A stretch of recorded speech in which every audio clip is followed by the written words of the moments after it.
Hi ABSS Accounting Connect and ABSS Premier Connect users in Singapore. Welcome to today's video tutorial.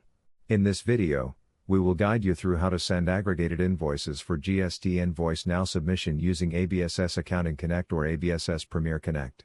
To begin, record your sales invoices as usual.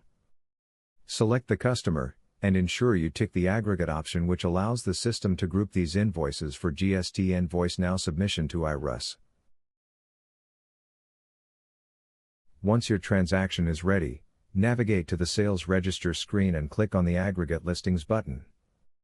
Enter your login credentials and select New Aggregate. Tick the checkboxes next to the invoices you want to send, then click Aggregate and Send to submit them to IRS. You will receive a notification confirming that your aggregated invoices have been successfully sent. After submission, you can view the submission details by clicking the icon at the top right corner of the screen.